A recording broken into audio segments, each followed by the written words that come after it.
I notice I do it myself, and I hear everybody else do it who had any experience with Prabhupada. When they would talk about some conversation that they had with him, they said, and he looked at me and said, or and he looked at me slowly and said, or he looked at me quickly and said. And nobody says that when they're talking about somebody. They just said the person says. So it meant that if Prabhupada just casually or in any way looked at us even quickly, it had tremendous significance.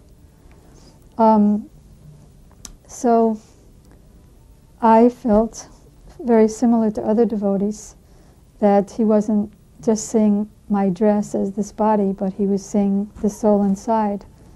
And he was seeing me, although I couldn't see me, and it was almost embarrassing. But it was not embarrassing in the sense if you know that somebody knows all your faults, and they look at you and you know they know, it's embarrassing. But this was beyond that, because you knew that not only was he seeing beyond the body, but he was seeing beyond the faults and beyond the interactions of the modes of nature and all the coverings. But he was seeing the soul proper, which was so full of wonderful qualities. So it was embarrassing, and then beyond embarrassing, just blissful when he would glance. And like we hear stories of Krishna when he would take lunch with his cowherd boys, and everybody would be thinking that, well, he's just looking at me and it's just me and him. And that's how it was with so many of us with Prabhupada. If you have 10 people in the room with him, they'll each have a personal story of the same moments. So there were a few experiences that I had with Prabhupada's glance, that one that I just mentioned. And then another one, I had just finished the painting, my very first painting of Radha and Krishna and the cow, which he told me to copy from the cover of the Bhagavatam that he brought from India. So that was hanging in his altar room, and he called me into his greeting room because some young gentlemen, Indians, had come to speak with him, and he offered them some kind of maha sweet, and before they ate it, they put it to their head, and we had never done that before. So he glanced at me and carried me on my eyes over to them. And so I watched them and saw how he was indicating that we should be respectful to prasadam. One day, Satsvarupa couldn't do Prabhupada's massage. I had been sitting in the room when he mentioned this.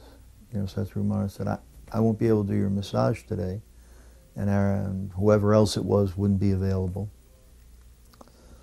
So I looked up at Srila Prabhupada and I said, well, I have very big hands and I'm strong. I can give you a good massage. So Prabhupada said, okay.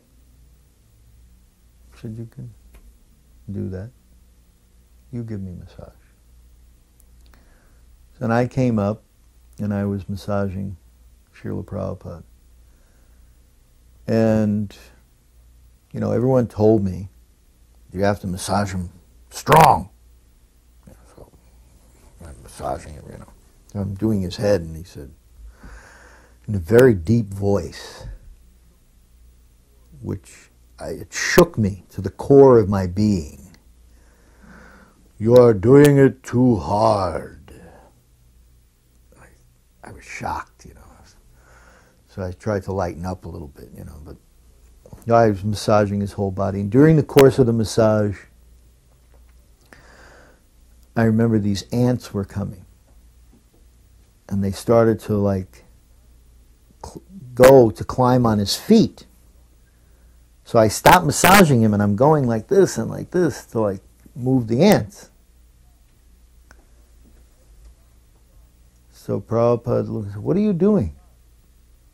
Why have you stopped the massage? I said, oh, there's some ants, Srila Prabhupada, they're coming on your feet.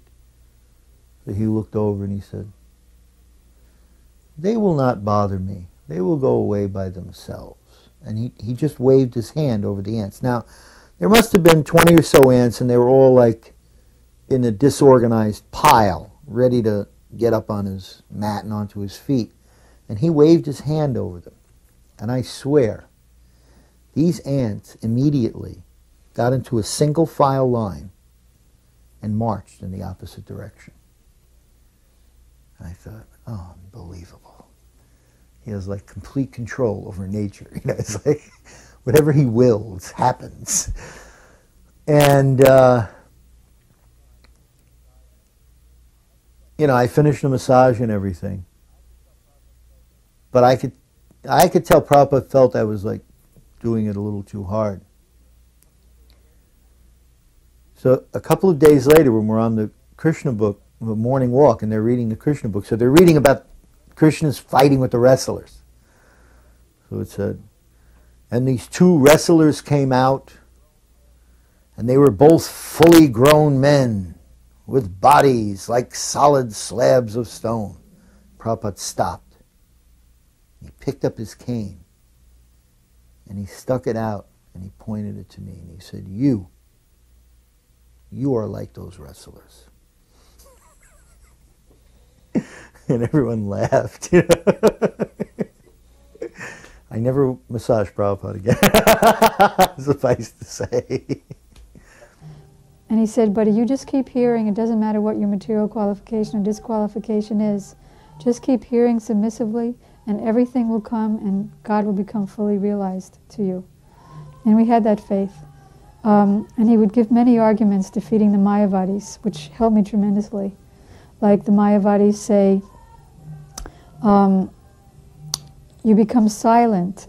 Now you're talking so much, but when you become self-realized, you become God and you become silent. And they give the example of a water jug. When you're filling it up, it goes gurgle, gurgle, gurgle, and then when it's full, it's silent. So he said the Mayavadis give this kind of argument, but if they're giving an analogy means that there are many similar points, but there's no similar point here. Because is the living entity a water jug? Can I be compared to a water jug?